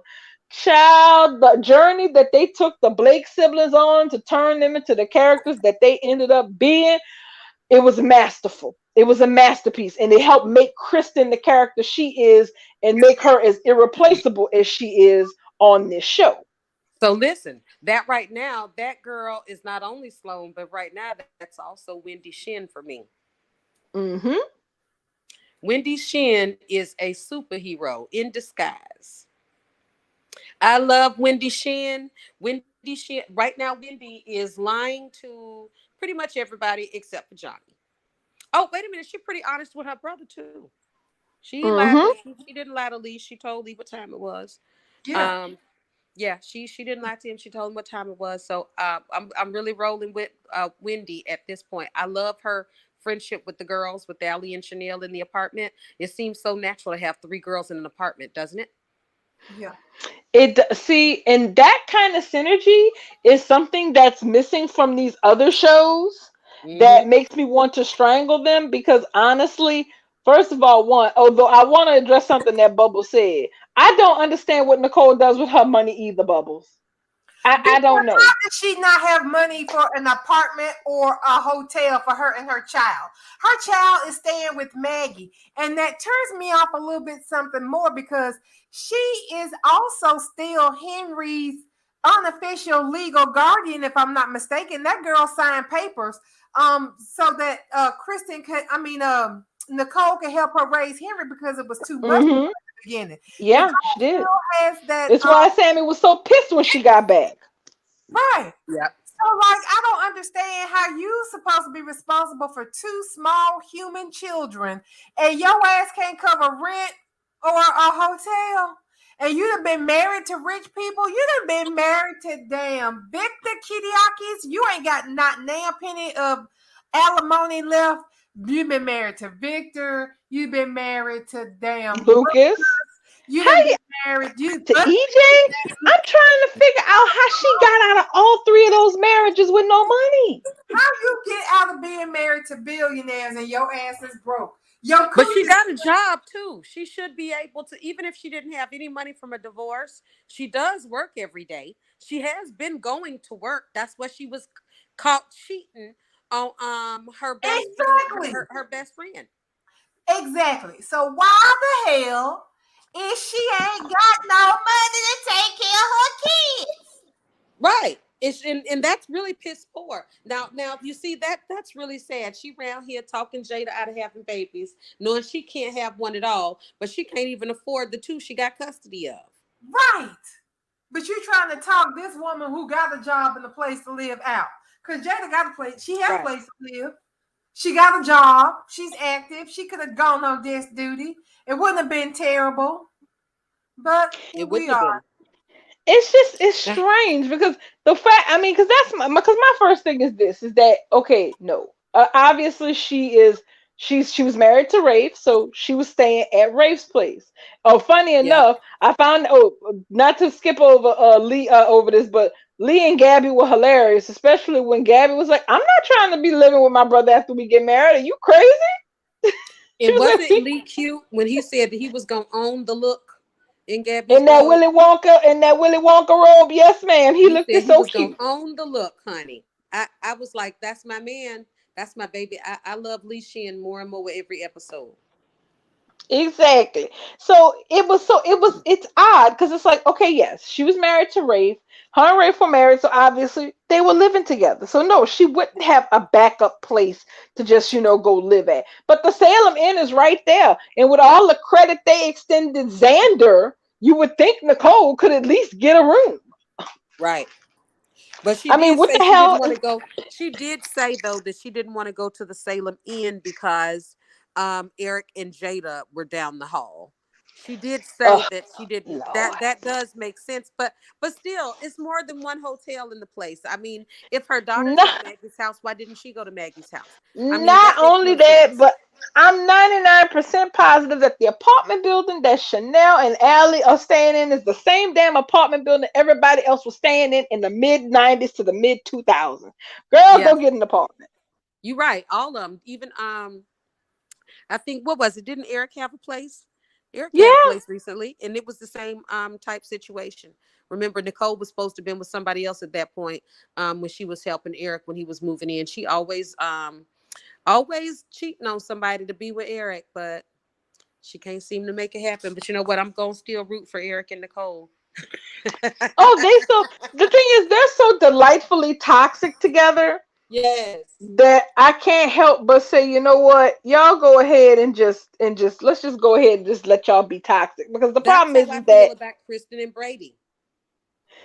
exactly. Because it's kind of like you get to a certain point where it's like, do I really want to inflict this person on other characters? Mm, I just can't see. no. I don't have any more fun. To me, I don't see Brady as a fun character. Period. Unless he is Mhm. in a scene with Kristen. To me, Brady doesn't even exist outside of Kristen.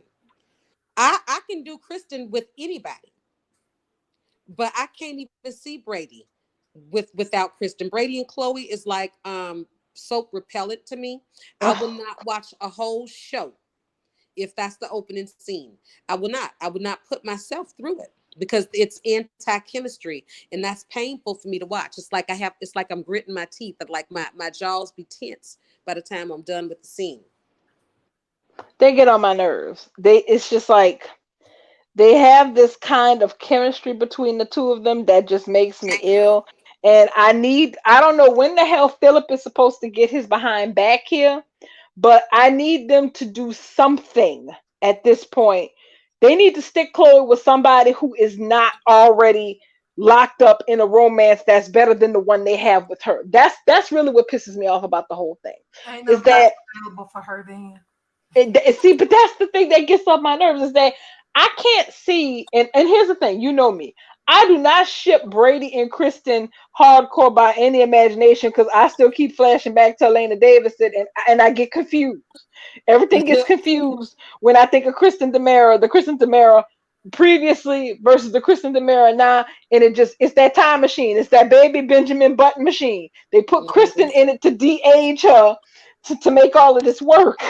So, but the thing is, Kristen and Brady have mounds of chemistry with each other, especially in comparison to Brady and Chloe. They just do, Facts. there's nothing there. It's flat. Yeah, And that then counts for me. Entertainment, it, that's part of the entertainment to me. Like I said, I like to feel tension in the scene sometimes. And mhm. that's how people, that's like how I see people like Thomas and Holt, that tension in the scene. I like that kind of tension in the scene where I can clearly see Kristen is loving trying to seduce Brady because you can see that she knows it's only a matter of time. And you can see Brady looking at her, physically resisting himself because he's got to mentally try to outmaneuver her in this plot for the orchid. I Mhm. love that shit. He up here trying to resist being the squirrel, just trying to get a nut. Mm. Right. Exactly. Because he know he's right. It would be easy to go on in there in the room. It's sanctioned at this point. You know, they live together. This is it. He We look. can, Oh wait, but and he's can't. trying to use his head and say, I need to get the orchid. So if I give her the D9, it's a wrap. Exactly. And Kristen up here saying, "Well, no, I'm not trying. I'm not gonna try to blackmail you into this. Mm-mm. I just want. I just." She's like, "We've come too far, and I'm not trying to force your hand any more than I have to." And can't. Oh wait, and I knew what I wanted to say about that little Rhoda Penmark child they didn't had. First, Ooh. aside from her calling Marlena Granny Marmar and saying she wants Santa to give her a pony and for her parents to get married, and what had me rolling is when she busts out at Marlena. She's like, "Well, why can't I get my parents married? You're getting a grandbaby.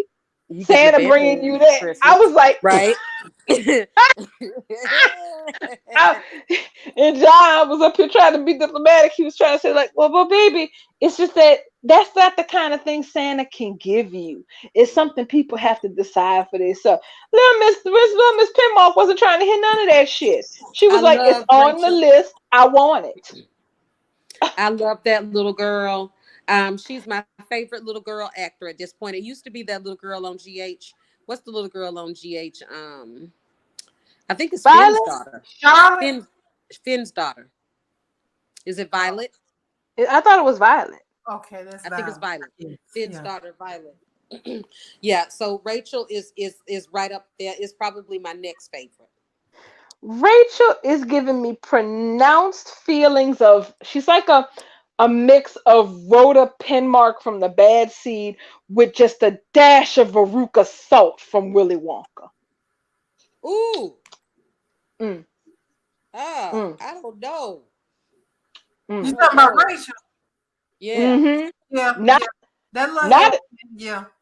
not in a screeching "I want it now, Daddy" type of way, but her determination to get what she Yes. wants is there, and she don't That's take that ship no's off for the old answer. Kristen block. Yes. And I love it for Exactly. us.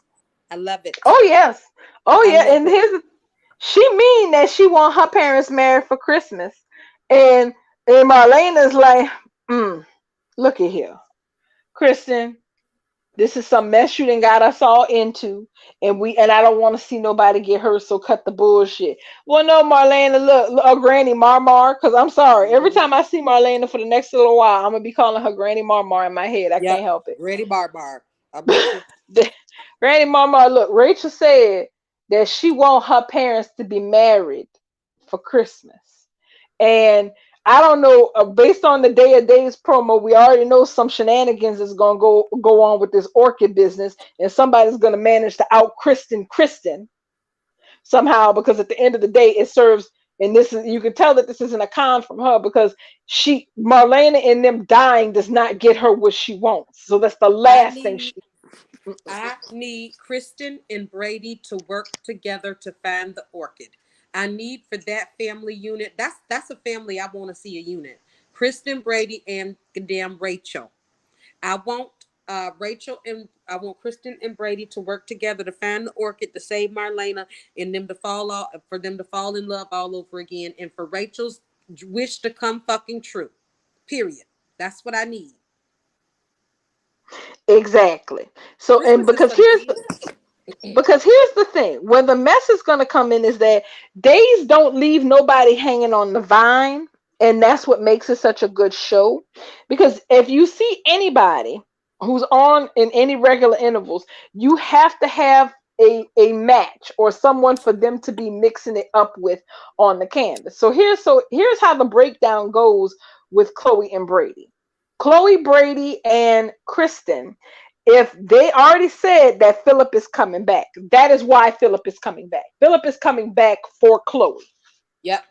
That's damn near guaranteed. There is nobody else on the canvas that they're gonna stick him with if Chloe is on there and Belle Black is not a divorced woman. And Mimi Oh yeah, Ash I is in forgot Chicago, about so that's Belle. yeah, I oh forgot girl. about Philip and Belle. Girl, that was a Belle. Man, Belle, Phillip, and Sean was such a mess back then. I don't really want to ever go back to it. So I am fine. Well, I'm glad her and Sean got their marriage together, and that this whole mess with Jan got resolved before Philip came back. Because if I had to sit through Belle Black doing any more of them shenanigans like she did back then, I would probably have a fit. Wait, Belle and Sean back together? Yeah. So I saw them being friendly, but you mean to tell me they came back from that after she slept with EJ? Pretty much. Well, here's the thing. This is not the first time Yeah, this ain't the Belle done shit. did some shit like this. As a matter You of fact, it's you the whole reason. you can Yeah, say eat it. yeah. It's the whole reason why for quite a hot long time everybody thought Claire was Phillips and not Sean's. So yeah, this ain't the first time. This wasn't not Belle's first rodeo. I told you, all Well, of yeah, I Marlena's heard about children that with cheat. yeah with Philip Yeah. and Belle. Was it good though? Was Philip and Belle hot? It's I can't really say they were hot because I kind of always felt messed up about it because ever since the last Blast crew was in high school, we all knew who was supposed to be with who. We knew Sean Douglas was supposed to be with Belle. We knew Chloe was supposed to end up with Philip. And I didn't give a shit who Brady got with back then because that's when Kyle Louder was still Brady and he used to get on my goddamn nerves. Oh, but I like Um, him. I liked him too, but he used to annoy the shit. Now, see, that's the thing. When he was Brady back then, I was torn between who Chloe should have been with. But still, at the end of the day, I always put my marker down for her and Philip. But then, Yeah, when when things went completely haywire, Philip and Chloe did not work out. They broke up. She ended up married to Brady. Then him and Belle ended up being a thing. He went off to the military. Sean had this whole mess going on with Mimi. And well, no, first it was with Jan. And that's how Jan got obsessed crazy over him. I swear that act of mercy, I know Sean Brady and gone to bed many a night in his life saying, I should have never saved her ass. mm. That is a pure case of a good deed coming back to haunt you for the entirety of your life. Mm-mm-mm. And so so basically the couples who we were all certain were going to be the next big things ended up being this big jumbled mess post high school once they all got to college and shit and post college, which was good because it made for good drama. But I always still felt gypped as a Philip Chloe fan because if they're bringing Philip back, then they're definitely pairing him with Chloe because Belle um is with Brady. They've pretty much fixed their marriage such as it is, which is as it should be. Infidelity don't necessarily break up shit up in Salem. It really don't. Mhm. Yeah. So if they bring back Philip, and I also, but you see, the thing is, I have to wonder what they're gonna do with Philip's return now, because things are going. I mean, I don't know if things are gonna stay the way they had planned since John Aniston passed, because they're gonna have to make that an issue in the story with the Kyriakis Empire at some point when they choose to address his real life passing on the actual canvas. Um, that is going to be interesting, because I don't see Philip, if they introduce Philip back as they address John Aniston's passing. I don't see him wanting to just sit back, relax, and just let Sonny run whatever the hell. He's gonna be like, nah, Yeah, shit on that. I think that Ron is probably going to take his time and script something worthy of the character. Hmm. So this would essentially be an exit story, even though we already know that the great man is gone. Hmm. So I am in no hurry for them to write the story of Victor Kiriakis's passing. Me I feel neither. like when it comes that it's going to be magnificent for everyone, that it's just going to be a payoff and a celebration. And that's what I'm looking forward to. I have faith that we will get what we deserve. Yeah, they're Days, gonna take their time with that. yes, Yes, and I agree. Days is different from these other shows, because John Aniston passing is like Catherine Chancellor leaving on Young and the Flying high. Restless. You That's right. gotta give, you have got, they have to give, they're going to give proper homage to the gravity and give it the gravity that it deserves. So I agree Exactly. with you there. I have full confidence that Days, and that they are going to address that and hit all the beats with all the characters, because first of all, one, there ain't no way in hell that, and of course it wasn't part of the plan, but since they already got Bo and Hope coming back anyway for other stories, they are probably going to push addressing his Victor John Aniston's passing and Victor Kiriakis passing on the canvas once they have all their good players back on the screen. Because Because it's going to it need to be a legacy story. I mean, we're going exactly. to need to see Suzanne Rogers. We're going to need to see Lauren Coslow. We're going to need to see. I don't even know what Dr. Marlena Evans Black's real name is, actually. I Deidre mean, Hall. right. We need, this needs to be a legacy story. And Days does a fantastic job of weaving in and out the generations. They don't play. Hmm. I mean, so that's something to look forward to, actually. I'm not in a hurry. I'm going to wait for them to give us what they got, but I'm loving it, and things to look forward to coming up on Days tomorrow. Anybody got spoilers for tomorrow? Let's see what I have, because tomorrow is Wednesday. And let's see, Days spoilers. Spoilers for Days. Not next week, this week. Days spoilers. Okay, week of the 5th to the 9th. Okay, so we should be swinging back to Xander and them, because we ain't seen them yet this week. Oh, that's right. Mm. Let's see. Xander and Gwen. Yes, Xander and Gwen. I ain't even worried about. Oh wait, I stand corrected. We get to see Jada tomorrow. Hot damn. We got Okay. Jada? Yes, so here are the spoilers for tomorrow, because tomorrow's the 7th. So Johnny is there to comfort Chanel when she is upset. Dun dun dun. Um, we was just talking about how this hookup business is gonna be an issue. I'm waiting on it. Waiting Um, on Trip. mhm. Jada opens up to Rafe, so we get more of Jada's perspective, especially now that Eric done got his ass landed in jail. Hmm. Uh, Eric hires Sloan to represent him, and Abe faces pressure to step down from his role as mayor. Huh, I'm Sloan. surprised. That's I'm looking Sloan. at the spoilers for the rest of the week. Okay, yeah, we don't get back to Xander and them until Friday. Because let's see, Thursday is EJ gets a visitor he wasn't expecting. Eric and Nicole have a confrontation. Wendy receives a request from Gabby. I bet you she asks her to be her maid of honor. Oh my God. She Well, gonna be think so about it. pretty. Well, here's the thing. Um, Gabby ain't really got no girlfriends to speak of in this town. It used to be Not Kate no before more. Jake. Yeah, but yeah, they used to be kind of Kate before Jake, but now, Now that's all out of the wind. The last time she worked with somebody was Ava, and technically Ava's dead, or which we know better. But so yeah, Gabby Yeah, ain't and really got Abigail. no women She was to actually stand up she for was her. actually close with Abigail, and I think Gwen too. Actually, Gabby does a pretty good job of touching base with other females. She does, and yeah, and yes, funny enough, her and Abby actually ended up being friendly before it was all over with. Yep. Let's see. Lee faces questions about Johnny and Wendy's trip to Jakarta from Stefan.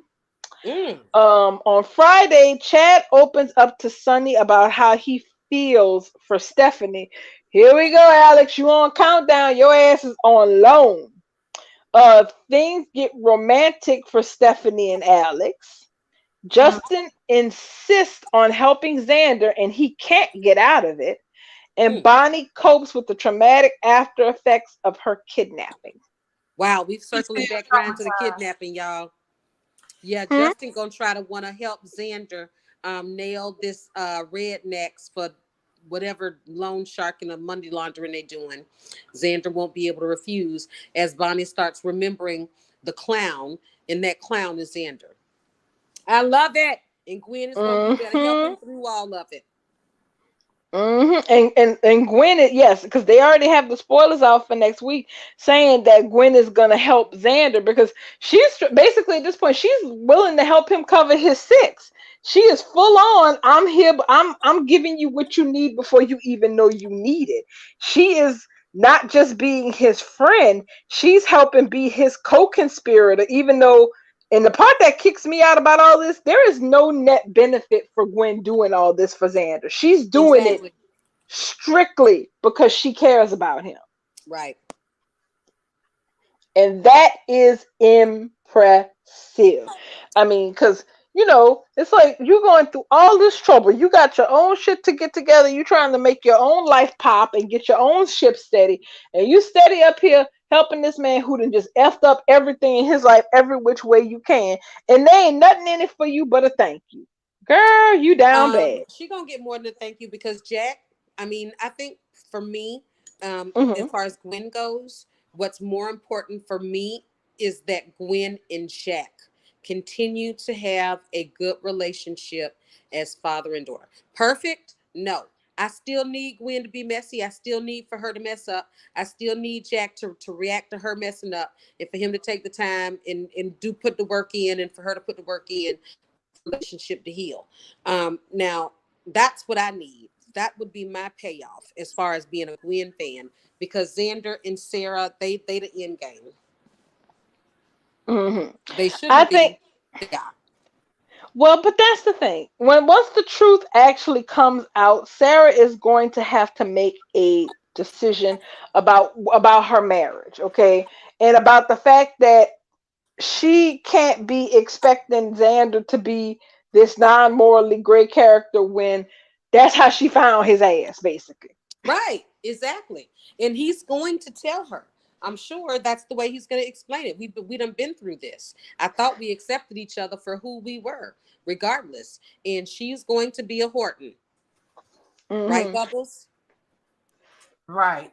She ain't gonna be able to She's going help. to She ain't end gonna be up able to being a help herself. Horton, right? The only thing that's gonna fix, or the only thing that's gonna probably rehabilitate this is the fact that Ava is not dead, and we're already fairly certain that Susan is not dead. So the Susan fact that, did. yeah.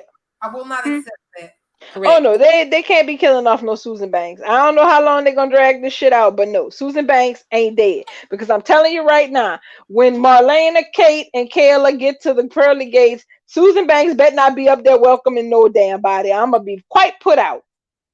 Correct. Not going to Very happen. put out. So once it comes, I mean, the thing that will probably save Xander and Sarah as a relationship is when it comes out that at the end of the day, the only thing that was lost was EJ's money. That that Susan isn't really dead. Because right now, that's the big thing. Nobody ain't crying because Ava Vitale ass is dead because, they kind of feel like she's, crazy and a villain. And she's the one who killed Susan. But right now, the thing that's gonna ruin Xander, aside from the fact that Bonnie looked like she got PTSD from being locked up in that damn shed, Yeah. Though, and I will say this much: at least he kept Bonnie locked up longer than Sally kept Flo tied to that radiator. So that's something. He at least got a couple of days out of having Bunny and Susan down there in that shed. Yeah. Exactly. So I can. So when they call that a kidnapping, I'll respect that as a kidnapping. I still to this day will never ever give Sally any flack for that bullshit with Flo, because that wasn't a kidnapping. That was brunch. Um. She even That's asked you what that's kind of that's food you wanted. that's crazy. That's Exactly. crazy. Exactly. So I can kind of understand her perspective. But right now, when Sarah finds out what actually happened, basically, Xander is the only man standing left in the situation, which makes him indirectly responsible for Susan's death. That's a heavy chain to wear around your neck. And as long as he's wearing it, that's gonna screw up their whole relationship. But her not being dead will basically kind of fix that. Yeah, and that's going to be hard for me to take. Mm. I'm not going to appreciate that, but it is what it is. We got a lot of stuff that I can take on days right now. I'm looking forward to tomorrow. Now, tomorrow, is there a show or no show? I think there's no show because isn't your appointment tomorrow, Bubbles? That is correct. I thought today was the 7th because I don't calendar well, apparently. I have 6 million things going on in my head. And so I thought today was the 7th, but today is Tuesday. Is that right? Tuesday? Mm-hmm. Yes. Tuesday. So yes, so my appointments are for the rest of this month, the 7th, the 14th, the 21st, and the 28th. But we will be on hiatus for the holiday, so that week won't even matter anyway because we won't be here the week of Christmas. Mm-hmm. No, we'll be coming back after the new year, or for Christmas week. Everybody need vacation time. So yeah, so you said the 7th, the 14th, and the 21st? Yes. Okay, so yeah, those are all Wednesdays. I pulled up my calendar. All So they're right. all Wednesdays. And I need to actually put the reminder on my phone because y'all, I sat here today in front of my computer like, it's time for my appointment. And I was like, girl, it is not the 7th. My sister had to tell me 3 times, I don't know what you're on today, but I need you to get off of it. Correct. So no Well, show so tomorrow. right, so even though we won't be in drinks, especially if I have something to say about days, y'all might find me kicking around one of these spaces though. Yes, if you guys start a space, because my appointment is an hour long, so it starts at 7:30 and I'm done at 8:30. So if somebody does a space during the time that I'm not on my appointment, I'll definitely join it because I do want to talk, but it won't be in our best interest to try to throw a show together for y'all tomorrow in this format. Right. Right. Girl, no I problem. Go agree. take care of real life business. And it looks like we have hit the 9:02 hours. So We I think that is the show. That is Good it. night. Well, good night, you guys, and thanks to everybody who is always here to support us. I know we lost some people because that's on me. I don't calendar well, but Thursday we'll be back. Because tomorrow is Wednesday and we're not gonna be here. But thank y'all for being here with us and sticking through. And And see you thank you to Thursday. Darlin and Sam for chatting. Oh, Because of course, honey. Oh, Always. and since we technically are about to be after hours, I just wanted to throw a little piece of information out there that I looked at just because I get reminders of this on YouTube. Why that fashion show got John McCook coming up again on Friday? What are they doing? what? Mm. What you said? Why does that fashion soap have John McCook about to come up on Bold Lies? Not Bold Live, Bold Lies. To tell lies. Oh yeah, because they gotta support what they doing out here. Nobody's happy about the current storyline. I hope somebody says something to him about allowing his grandson to lose his fucking birthright Hmm. or I have to. from the I valley, but I won't know because I won't be watching. Yeah, because and the neither worst thing, shall I. yeah, the worst thing I've read out there on the Twitter streets is that Douglas no longer wants to see his father. That turned my stomach, and I don't want to hear anything else. Girl, they Mm. call him Douglas Logan now. Well, yeah, at this point he is. I mean, I'm done with it. I'm done with it. That's all we really wanted, and this is what they do. The exact opposite. That's what our asses get. But I wanted to throw that out there just because I saw that my eyebrow went up because I got a little notification on YouTube and I'm going, really? I gotta unfollow that shit. Me too. Listen, I got to go in there. I did it on Twitter. I need to go and do it. I did it on Instagram, but now you're right. I'm gonna have to go and unfollow that on YouTube as well. Every I honestly news. had I don't forgot. play. I honestly had forgotten completely about it. But yeah. Hmm. Well, all right, ladies and gentlemen. Well, thank y'all again. All Good right, y'all night. have a good night. Good night, y'all. Good night.